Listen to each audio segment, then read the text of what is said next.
Hi and hello, heavy metal fans of Portland. This is Michael Tomlin, your host. I'm interviewing Justin Sane of Murdered from Portland, Oregon, and I want to talk to him today about what got him involved with music and where the future of his career is going with that. And if you can remember to like and subscribe and share with your friends, it would be doing our channel a great service. So, with that, let's talk to Justin Sane. Would you like to introduce yourself to the audience and tell everyone a little bit about yourself?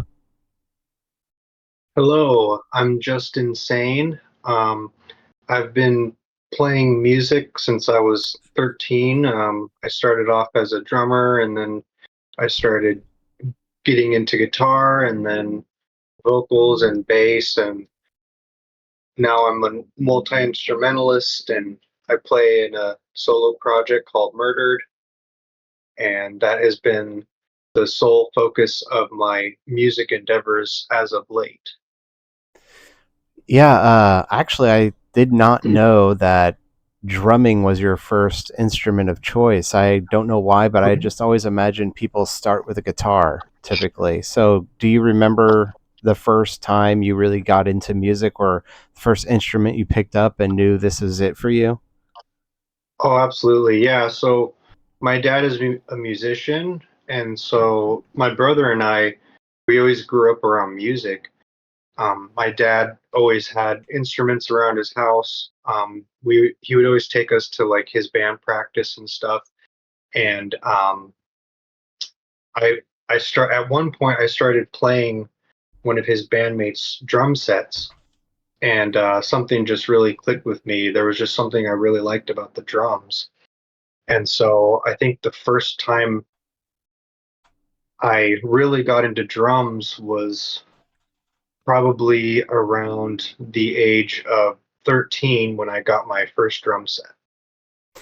How old do you think you were when you first started banging on the drums, like with your Oh, dad? I have a really early memory. I think I must have been, I think I remember playing drums when I was like 3. Like I went to one of his band rehearsals and there was just a drum set there and I remember banging on the drums and then so yeah, after I was 3 I would kind of just bang on the drums whenever a drum set was in front of me, and then yeah, I just slowly started getting more and more into it until I finally got eventually got my own drum kit. So Uh, you know, it's a funny thing because I've always assumed I'm not musically inclined. I'm not able to play music very well. Like I can dig around on guitar, but that's pretty much it for me. But with a drum set, this is a funny thing. For years and years and years, I always thought I can't keep a rhythm. And it was only like 2 years ago, suddenly something happened. It just, okay, so tell me if this makes sense to you or not because you're a drummer. Um, Typically, the snare drum, I believe, is it over here on the left side or is it typically on the right side? the snare drum is typically in the center between your Oh, legs. I apologize. Not that's So yeah, that's the one that's like has that more tinny sound to it, right? what you're thinking about is the hi-hat. Okay, is that usually on So the left side or the right the side? hi-hat is to the right, so your arms are kind of crisscross. One arm's playing the hi-hat, the other is playing the snare, which Right. is smack in the middle. Okay, so people typically do So, that. Okay, because mhm. um, on most drum sets that I've played, yeah, I guess you're right because their leg position is usually with the snare on in between their legs, and they play like that. Okay, because tell me Mhm. if this makes sense, but for years and years of my life, I couldn't keep a beat. But when I switched the snare and moved over to this side, which is the opposite of how most drum sets are set, I can tap the bass drum with my foot, my left foot, as opposed to my right foot. And all of a sudden, I could keep a beat. So I think I'm like left handed oriented or something with drum sets. Because if I moved over this way, suddenly I could play it better. Does that make any sense to you? I'm sorry, it's a little off topic, Are you but left-handed? I'm kind of ambidextrous because a lot of things I do with my left hand and a lot of things I do with my right hand, it just depends on whatever works best. But I'm not Yeah. proficient in both. It's just whatever the thing is. So like I throw with Yeah. my right hand, but I draw and write with my left hand, stuff like that, you know. So it sounds like if you were to pursue drums, you would be like a left-footed drummer. Yeah, okay. Okay, so Maybe. that's pretty much what I think it is because it always Yeah. was messing me up. So, okay, so you got your first drum set when you say you were 13 years old, Hmm. and by then you probably knew like you have a knack for music, you know how to play music probably at this point somewhat pretty well. Um and at that time you were probably practicing getting better, but when did it start to occur to you that you could make your own music? Oh wow. That's a good question. Um, when I was in the band, um, when I was in a band called Necrotic Cyst, this was shortly after I graduated high school. Um, my buddy had started a band with me. It was like, so part of his senior seminar project was he wanted to um, start a black metal band for his senior seminar project. And he comes to me with this idea and he's like, "Hey, I want to do this band. I want to be the singer and I want you to play drums and I want this guy to play guitar." And so yeah, we started jamming together, and then eventually I like wrote my first official song, and it was a song called London's End. And yeah, that was the first song I had ever written. And I was probably like 19 when I wrote my first song. And so yeah, after I wrote London's End, I'm like, wow, this is cool. This is something I really enjoy doing. And yeah, just something clicked with songwriting after that. Did you perform with that band for some time before the band broke up, or how did that end up going?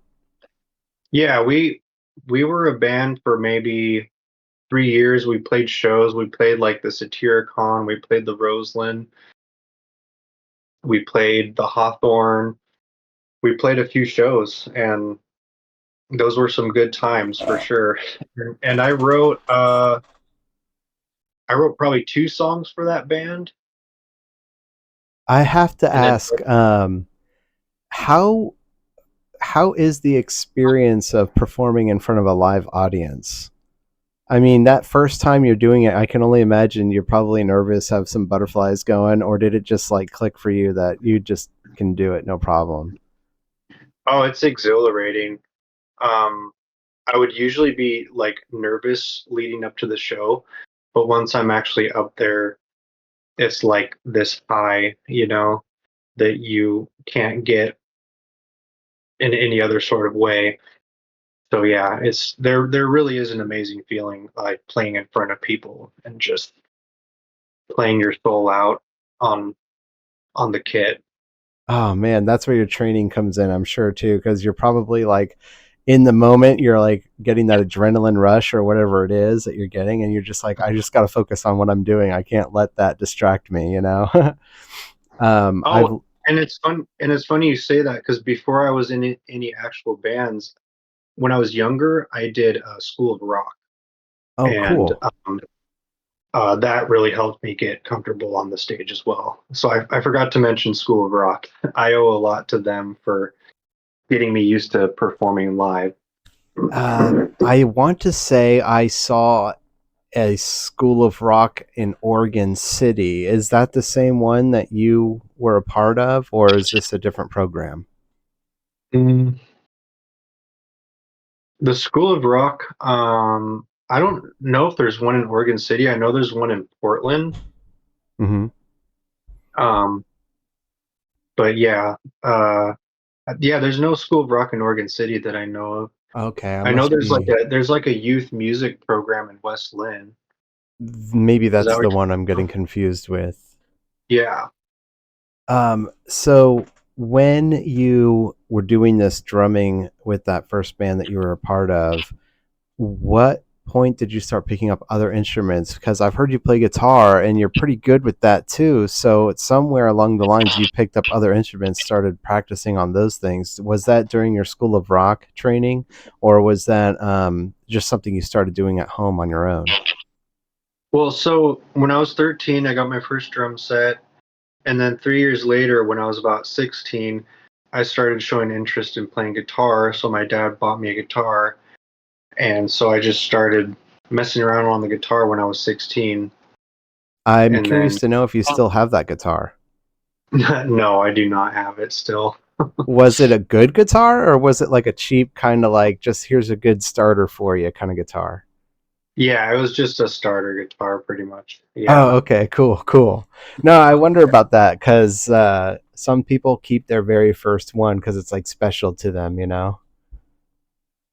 Yeah, I wish I kind of wish I still had it, but I think there was one day where me and my bandmates were messing around and one of them accidentally broke it. So Oh man, that sucks. yeah, Dude, that's totally lame, man. If you're hanging out with your friends and they broke your guitar, that's like total party foul right there, man. yeah, I didn't really. I was at a young, immature age, and I didn't really value my possessions as much as I should have, and so I didn't really make sure that my stuff was taken care of, and so I let my band members get carried away with messing around with my guitar Oh, dang, that because sucks. I just wasn't mature. I wasn't responsible with things that were valuable, you know. Yeah, I can understand that. I definitely know what it's like to be young and like just your friends goofing around, messing with stuff, breaking stuff, and you're like, Hmm. ah, dang it. Oh well, I'll fix it Yep. later. We'll get a new Yeah. one. Just because when he broke it, I was like, whatever. I didn't really care that much. Yeah. So with your band Murdered as it is now, the best that I can grasp, you're a solo project, so you probably rely a lot on online marketing and um, like sort of just like promoting your music through the internet with social media. And I assume as well that you're, in contact with other musicians such as yourself. You're involved with a record label, is that correct? Yeah, they're called pathologically explicit recordings. They're based out of Spain. Oh, killer! Right on. And how did you get hooked up with them, if you don't mind me asking? Is this something that you apply for, or do they listen to your stuff and see if they like you, or how does that work? Yeah, I got in touch with this producer. His record company is called Golden Chain Studios, and he goes by his internet name is Floor. I can't remember what his real name was, but he's a super cool dude. He's a really talented producer, and I just kind of messaged him on Instagram and picked his brain a little bit because he's got connections and resources. And I asked him, I was like, "Hey, what's a good label that I should submit my music to?" And one of the ones that he recommended was Pathologically Explicit Recordings. And what he did was he put together a press kit for me to submit to them. And so I paid him. He made a press kit for me, and I submitted it to the label, and that's kind of how what got me on the label.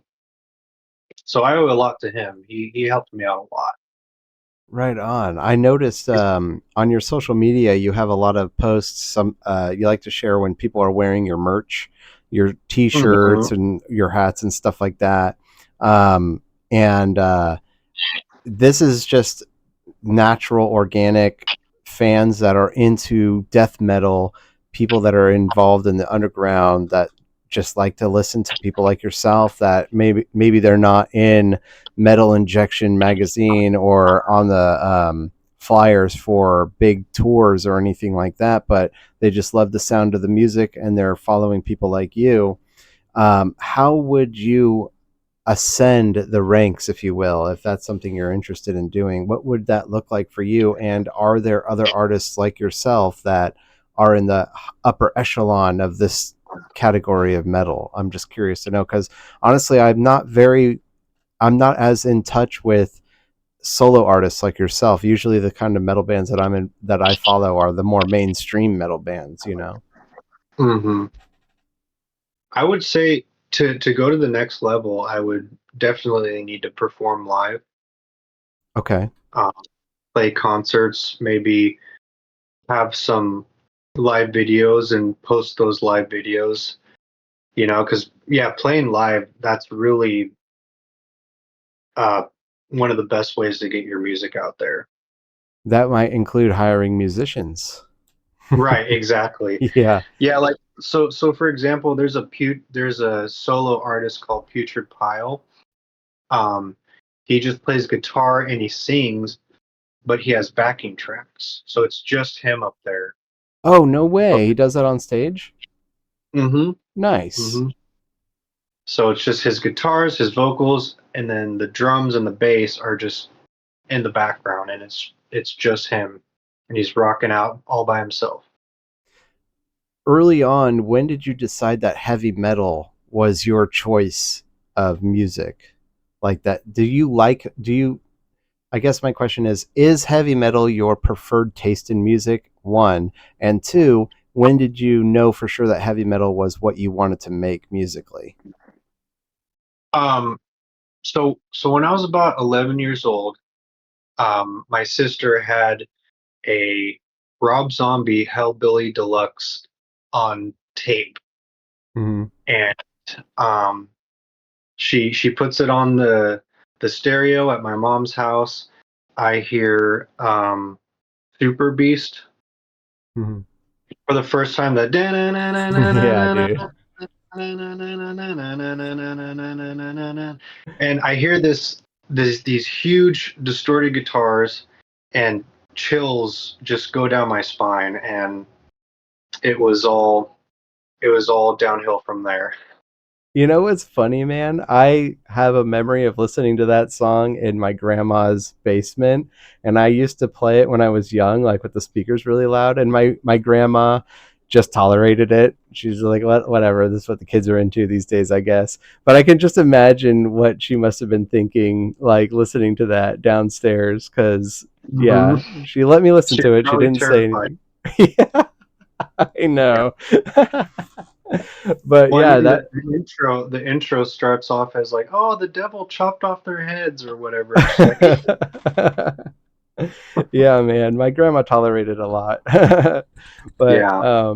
yeah, so and when did you decide though that you really wanted to perform, like making heavy metal music? Obviously you talked about your friend in high school who started that band, but did you always just practice for the sake of making heavy metal, or did you experiment with some other sounds too?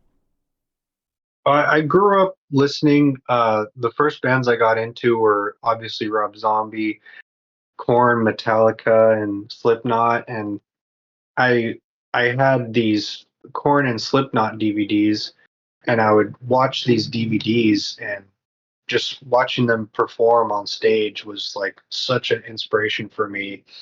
And I would just think to myself, like, man, I want to do this. This is fucking awesome. Yeah, And dude. and no, as far as other genres, I've never been interested in playing other genres besides heavy metal. That's always been my main obsession. Slipknot's a special one because I saw them perform before I even knew who they were at the Roseland Theater in the early 2000s. And That, I was blown away, dude. It was such a, mhm. and personally, just my preference for music, I'm not a Slipknot fan. Like, I like some of their songs, but I've never like really like bought their music and listened to their albums. But I have paid to see them perform on three separate occasions because their concerts are so solid. Like they are such fun to watch live. It is Right. an amazing show, dude. They are incredible on stage, and the Yeah. audience is so. The audience, man, it's just so intense, dude. It's incredible. Yeah, so I, Yeah, even though I'm not the biggest fan of their music, I still will pay to see them just because it's a great show. So I totally yeah, can understand that. I'm not either. They were more of a gateway band for me, but I just remember watching their Disaster Pieces DVD and just being so inspired, seeing Joey Jordison up there just doing his crazy drums. Like I used to think he was like the best drummer in the world, and seeing him play was always really inspiring for me. So yeah. Yeah, and at present time, your band Murdered, you have an album right now that's available for sale or to listen to, correct? I have two albums actually. Oh, okay, okay. Mhm. And I'm going to make sure that I have in the description box every link that you provide for me so that listening audiences could click the links and follow your music, and hopefully they'll share and get you some more listeners. I think that'd be really awesome for you. Yeah, Um, perfect. yeah, and I guess my next question is are there currently any inspirational bands that you like, that you kind of like the sound of them, that you kind of like feel like they help you inspire you to make the music that you do? Is there anything that you hear out there that you're like, I kind of like the sound of that, I want to be like that? Oh yeah, I think lately my inspirations have been there's this band called Sanguisugabog. Um, they have that really drippy logo that's impossible to read. Um, also, Knocked Loose has kind of been an influence for me. I'm not really like trying to write music like them, but just their style of songwriting I think is really cool. Um, and also Waking the Cadaver, their latest album has really inspired me a lot. So yeah, those are just three I can think of. And then of course there's bands like Devourment, Defeated Sanity. Those bands are really uh, inspiring to me as well. When it comes to instruments, what is the type of guitar that you currently have? And is there one that you're hoping to get? Is there a dream guitar for you? I've never been like a gearhead. I've never had like a dream guitar. I kind of just yeah, so the guitar I have right now is an ESP LTD. It's a 7 string, Oh, cool. and that is the guitar that is in all my videos that you've probably seen. Mm-hmm. Mm-hmm. So yeah. Okay. Yeah. When I from what I've seen, like the choice, at least in my opinion, and I'm no musician, so don't listen to me on this, but from what I've heard, Schecter makes a really sick metal guitar. Like that's what they specialize in, seemingly, is like they just do really low pickup. I think the term is like the pickups, the strings are really low on the fretboard. So you Mm, can uh, play with just barely any touching on the frets, and it just totally works, I guess. right. Yeah. And I guess I don't have a dream guitar, but there has been a guitar I've had my eye on. I think it's a Schecter, and I think it's called a Demon, and it's a 7 string, and it's like all white, and I just think it looks really sick Yeah. because yeah. So yeah. Well, what would you like to do with Murdered going forward? You have two albums out now, and what do you think that you're going to do in the future with the band? Are you currently working on a new album now? Is there stuff that you're in the works currently to make another album, or do you want to do something different with this album in terms of how you promote it? What are your plans going forward? Yeah, so I'm working on a new album right now. It's an 8 track album, and I already have a vision for it. I know how I want the album cover to look.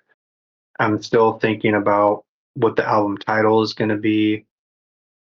And as far as promoting it, I want to be more on top of getting interviews and maybe having more people review the album.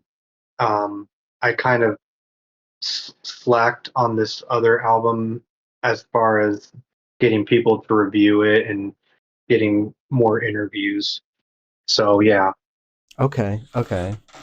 Um, and I guess the next question is, and then we'll bring this down to a close. But with the album that you have on your mind on right now, you're currently doing all the instruments for the band. So you're probably Mhm. doing all the mixing at home. You're doing the guitars, the bass, the drums, the lyrics. Um, how do you? What would you say is the most challenging aspect of all that? Uh, just recording all the parts myself.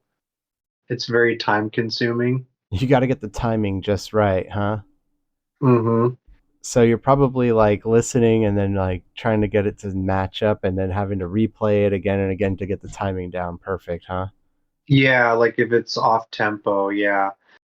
And Oh so, God. yeah, just recording. So I usually start off with guitar and then I record drums and then I record bass and then I record vocals last. One guy that I know who does well, actually, I come to think of it, there's two huge musicians that I know who do solo work really well, such as yourself. I know Devin Townsend is like the legend. And then there's also Yari. I can't pronounce his last name because it's like some sort of Scandinavian last name, but he was a lead vocalist of Insymphorum and is currently the lead guy of Winter Sun. Are you familiar with that band by chance? Hmm. Oh yeah, Yeah. he beg your pardon. He does really good solo work as well. He seemingly mixes everything. He's kind of a perfectionist when it comes to all that stuff. Um, but from what I've heard, it's like these two guys are legends when it comes to Mhm. making their own music. And I think Townsend just came out with a new album. Actually, I think he just Mhm. dropped a new. Have you had a chance to hear that? I've heard a few songs, but I haven't heard the whole album yet. But I am a huge Devin Townsend fan, and I have been ever since I was a kid. So My yeah, favorite album might be for many his most hated. I don't know. Ziltoid, the I love Ziltoid, Zoe. That dude. album is so good, dude. That He did album that all by rules. himself. He did everything on that album. He even programmed the drums too. I know. That's what I'm saying, man. Like that album is so awesome, and it's such a cheesy concept, but Yeah, it's hilarious and incredible at the same mm, time. I love stuff like that, man. That album it's so funny. kills. That first track has got these like sound drops of like people screaming "Zootoids." It's awesome, dude. You will fetch me your universe's ultimate cup of coffee. Black. that's that's right. Make it perfect. I love that, dude. I love that guy. Um, Yeah, so great. well, And anyways, Devin Townsend's another inspiration I forgot to mention. He's been a huge inspiration on me. yeah, dude. His stuff. I remember when he was in Strapping Young Lad, and I used to joke with my friends about his haircut back then. He has like bald on the top, but like long hair on the sides. I don't know what that's Mhm. called, but or like I don't know what he's doing with it, It's but called it's called a skull. oh, okay, okay. And do you know how he got those dreadlocks? No.